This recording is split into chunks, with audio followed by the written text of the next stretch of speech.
Powered by Riverside FM. Welcome to another edition of Unconventional Playbook. Please hit that like and subscribe button. Continue to help the station grow. You guys have been fantastic.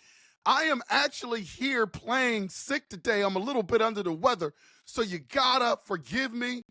I've been hacking and schmacking all weekend long, but I'm playing hurt today and I'm ready to go because I'm really passionate about the subject that I have to talk about. As you guys know that pay attention to this channel, I'm primarily a Minnesota channel. I talk about the Vikings 95% of the time with a little bit of smattering of the Timberwolves, but you all know that I'm from the great state of Ohio, Cleveland more specifically. So if there are any sport topics that come up that people want me to talk about, as you know, is the Cleveland Browns sometimes, and I've talked about the Ohio State Buckeyes at times. If people write in and say, hey, Coach, we want you to talk about that, I'll talk about it. I'm not afraid of that. I'm not afraid of that. So this weekend was no different. Everybody wants me to talk about the Ohio State Buckeyes and their victory over Tennessee, which they handled the Tennessee Vols pretty handedly. But the main topic of concern is some of the comments that Kirk Herbstreet talked about. And let me just say this, man. Let me just say that this is why I like this platform so much, because I don't have the relationships that some of the people that work for ESPN and all these different places have. So they have to bite their tongue a little bit. I don't have to bite my tongue. I can tell you right now, I'm sick and tired of being sick and tired of Kirk Herbstreet. Now, for all intents and purposes, I know Kirk Herbstreet. He looks to me to be a great family guy, has a great family. Looks like he's got two, he's got some really good young boys, and, he's etched out a pretty good life for himself, a pretty good career for himself. I bet if you were to ask him when he was in college if he thought he would be the face of college football analyst, very successful college game day show, and he's a very good analyst on that show. I have no issue with that. He's carved out a really good spot for himself. But because it's a really good spot, I think sometimes he feels like he could just say anything and everybody's going to let it slide.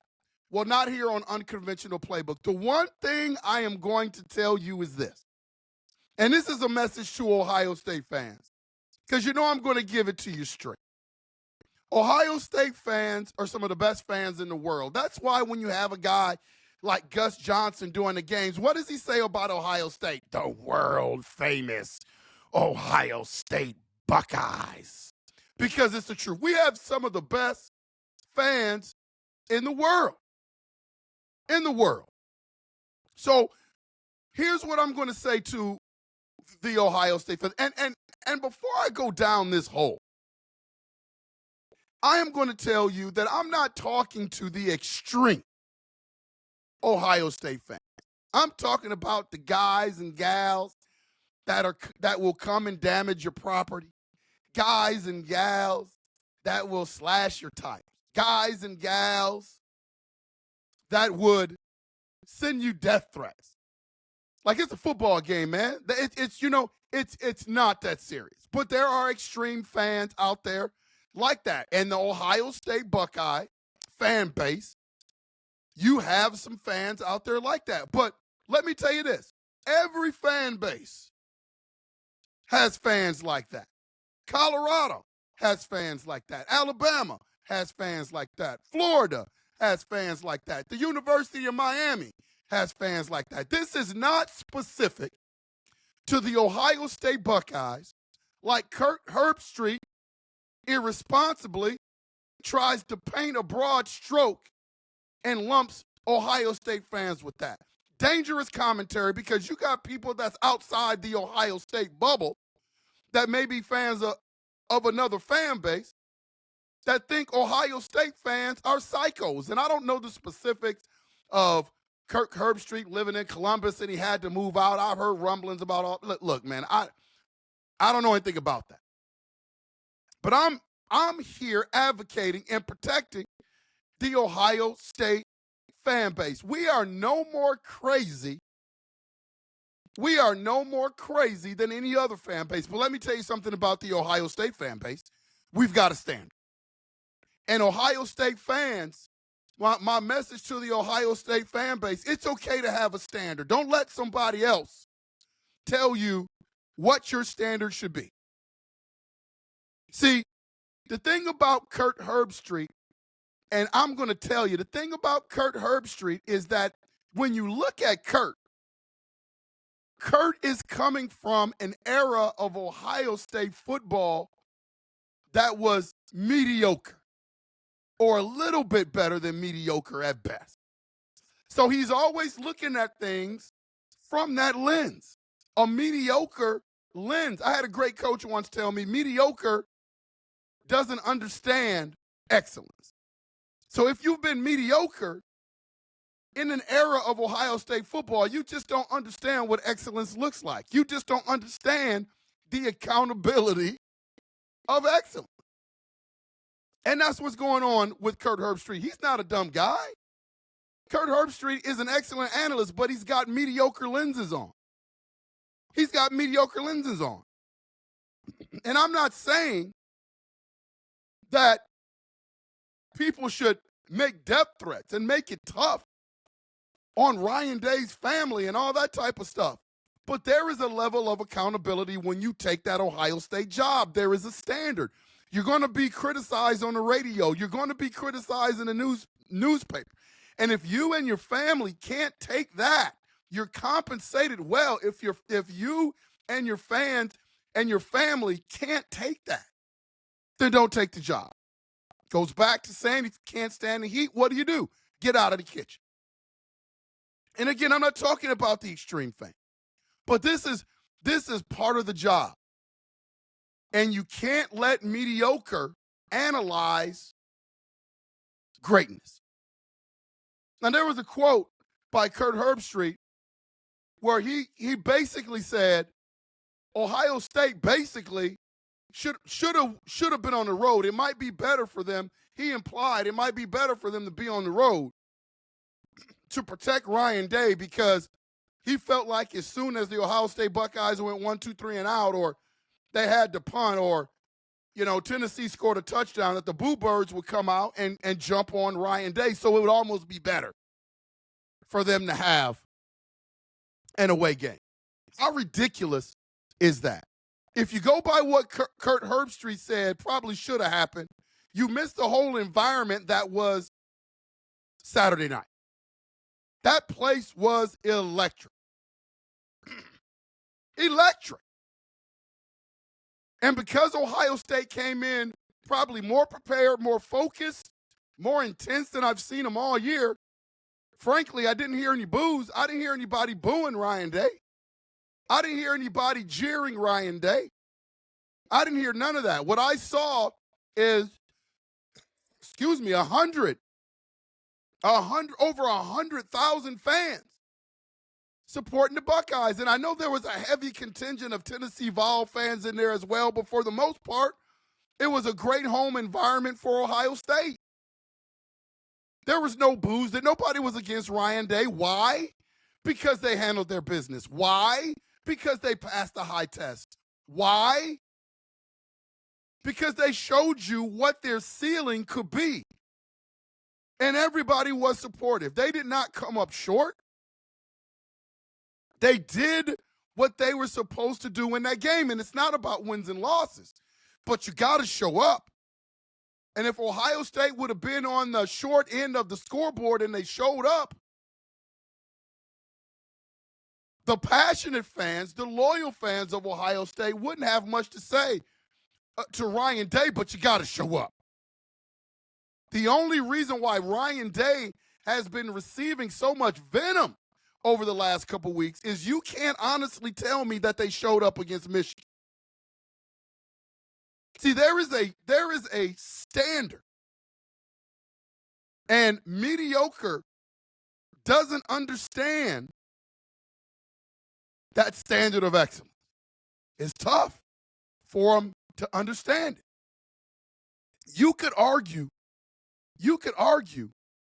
that, let me tell you this, it's almost upsetting if you are a fan of Ohio State when you watch them play all year long and you have these struggles, you have these struggles. Doesn't matter who you play, doesn't matter what the score is, but if you watch enough Ohio State football, you understand that the defense has probably been the most consistent thing, but the offense at times have struggled. Some of our best players doesn't get the ball. Our running game has been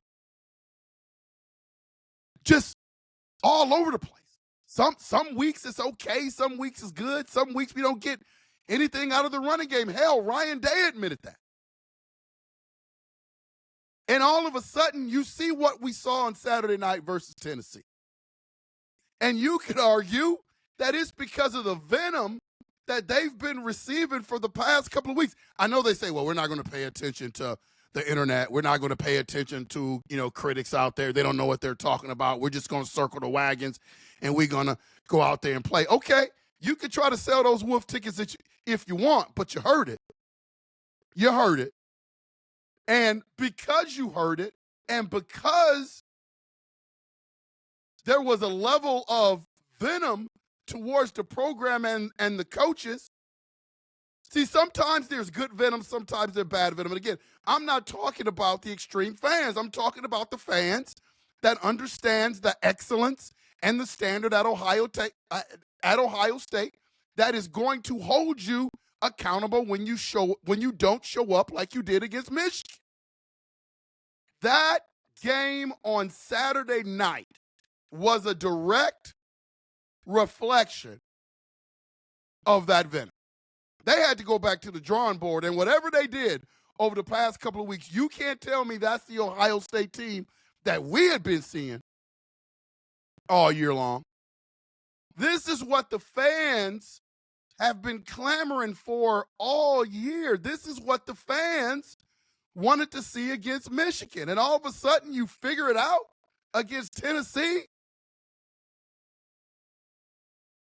It's a direct reflection of that Michigan loss and the venom that they had. And this is what Ohio State fans, a passionate fan base, wanted to see all along. Ohio State fans, don't let mediocrity analyze excellence. And that's what Kirk Herbstreet is doing. I love his quotes. I gotta read his quote on what he said about Ohio State. And it's funny because Desmond Howard, who's from Cleveland as well, bends over backwards to protect Michigan's brand. Even when they cheat, unethical, no moral compass program. He bends over backwards to protect the shield of the Michigan Wolverines. I can't fault him for that. He's just ride or die with Michigan. Kirk Herbstreet talking about, on Saturday night that he felt like Ohio State fans would be happy with the results of the Tennessee game, but God forbid they lose against Oregon, they'll be calling for Ryan Day's head again. Trying to make it seem like Ohio State fans have a screw loose. You know what? They better not show up against Oregon. Because the passionate fan base will be there, and that's okay. There is a standard. If they play Oregon well and look good and Oregon is just a better team that night, you're going to have a bunch of Ohio State fans disappointed. The extreme fans will act out. But the passionate fans will be disappointed and say our Buckeyes played a good game. They may have some critiques on Ryan Day depending on what the game looks like, but they better show up. Now, if they stink up the joint, that's where Ryan Day is going to receive a little bit of heat. And well, he should. You just showed us the level of play and the ceiling that your team has. Now, you can't go backwards to the Michigan game. You can't look like you did against Michigan.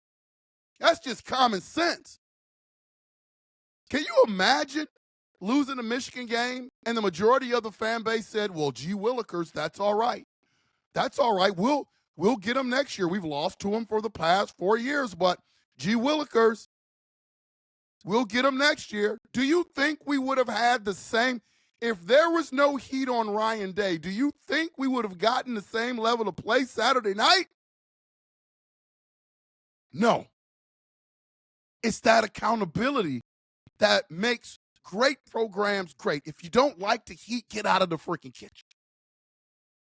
Ohio State better show up against Oregon January 1st. We're Ohio State. There is a standard.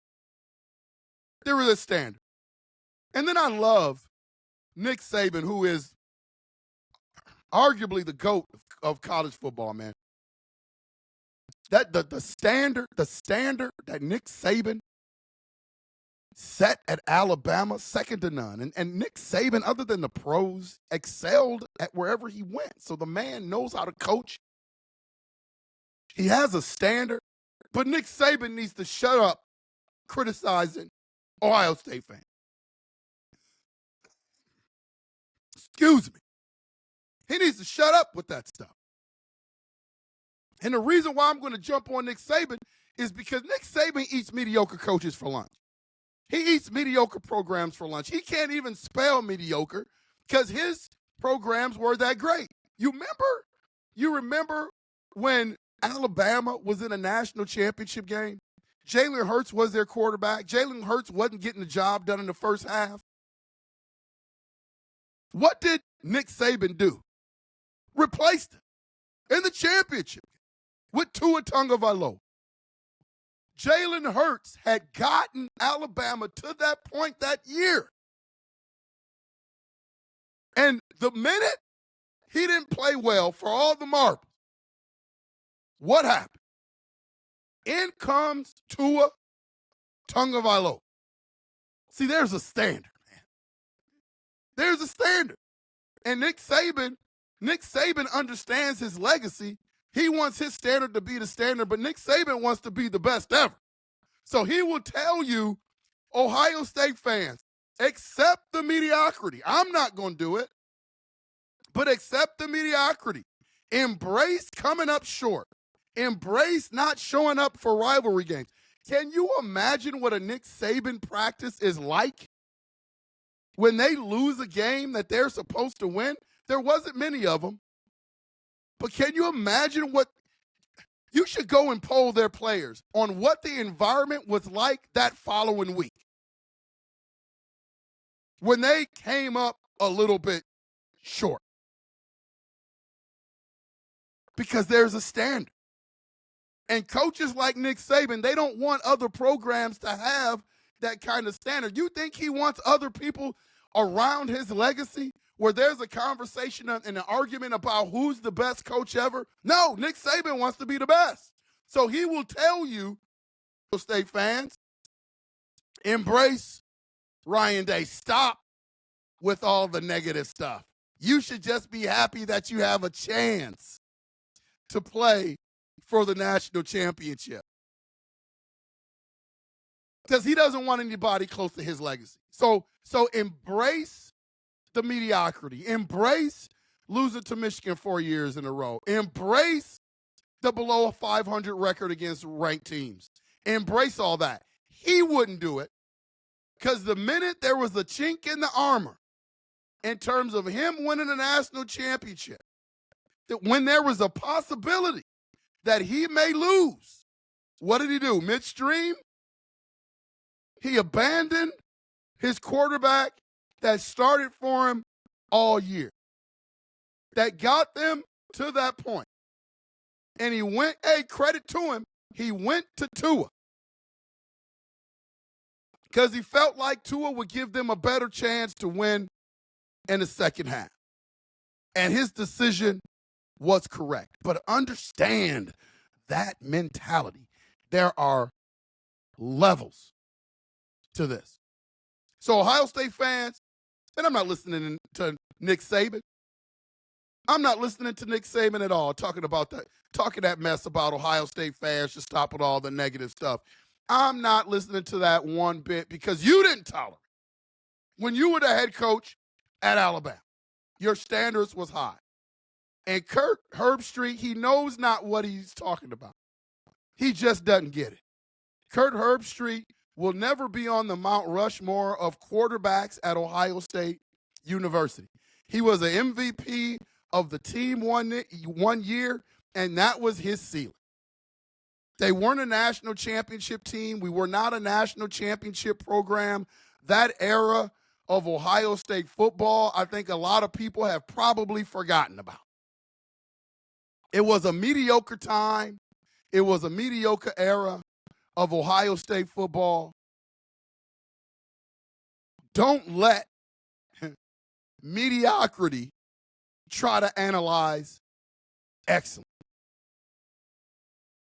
So Ohio State fans, listen, they can try to point you with the broad brush in terms of making you look like a bunch of psychos, but your passion for that team, your support for that team, holding coaches and players accountable for that team got you a different result on Saturday night.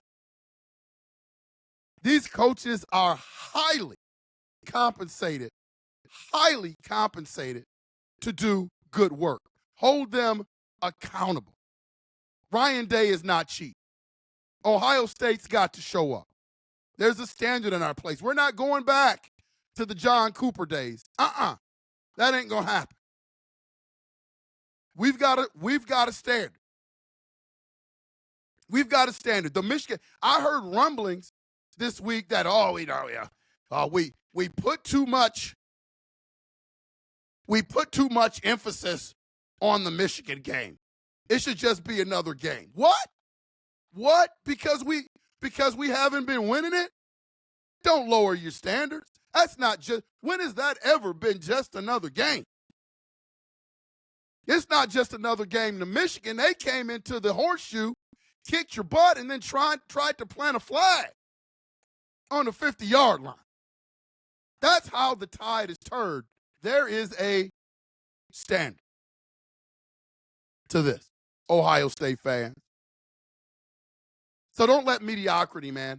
Don't let mediocrity try to drive the ship. Mediocrity is never going to drive the ship to where you want to go. Not a knock on Kirk Herbstreet, man. He's a great college football analyst. I recognize who he was as a quarterback at Ohio State. He was average at best. But because he is the face of college football and he has a platform, he just can't come on and say what he wants to say and expect for it to be gospel. I'm going to protect the Ohio State fans. I mean, these people, Nick Saban talking about, why do you care about guys that put stuff on the internet that's living in their mother's basement, fat guys? Why did he have to go the fat route? It shows you the mentality of these guys. Why did he have to talk about the guys being fat down in the basement? How come it just couldn't be a guy down in the basement? Why it got to be a fat guy? Now you're body shaming.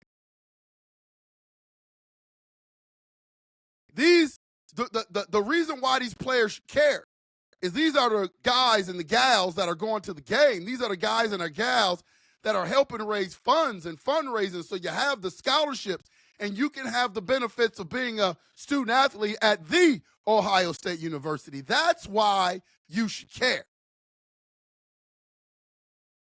But I give Nick Saban the benefit of the doubt. Man, Nick Saban's a smart man. Nick Saban understands legacy. And I can tell you right now, he doesn't want anybody, any program to be as great as his time was at Alabama.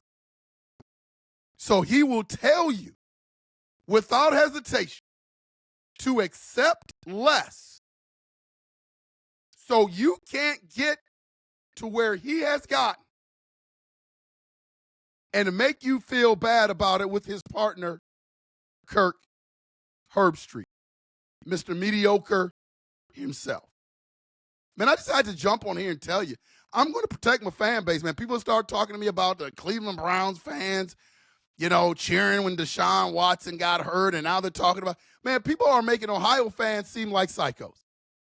And it's like that. There are a group of fans that represent every team in the country that do the wrong things, but the majority of Ohio State fans are great people, passionate fans. But there are a lot of coaches and a lot of players that just don't want to be held accountable.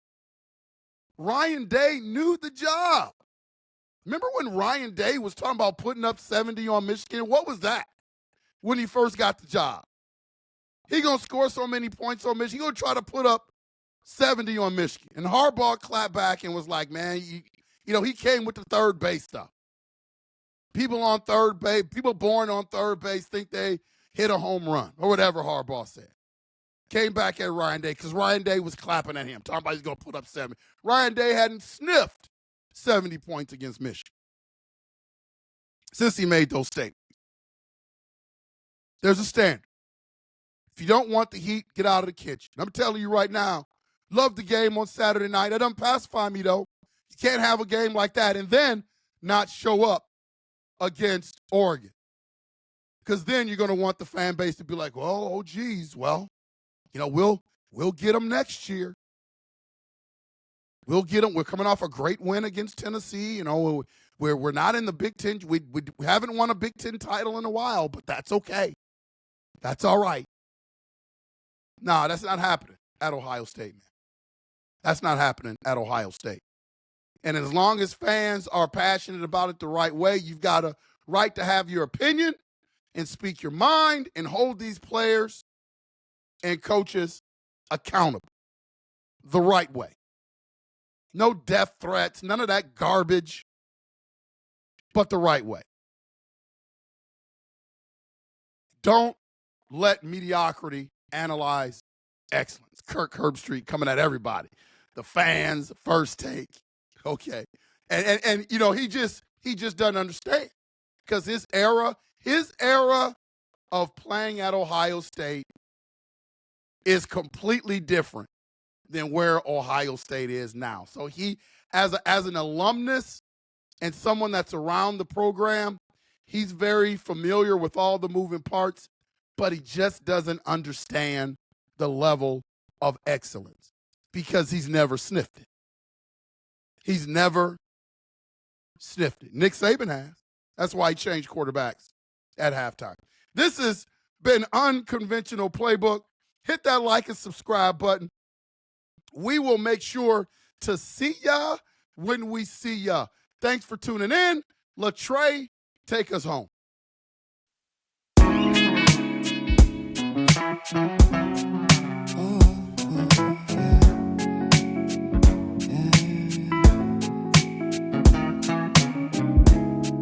I don't know who I am. Can I say I'm a man? Am I losing my mind? Am I wasting my time? Do I know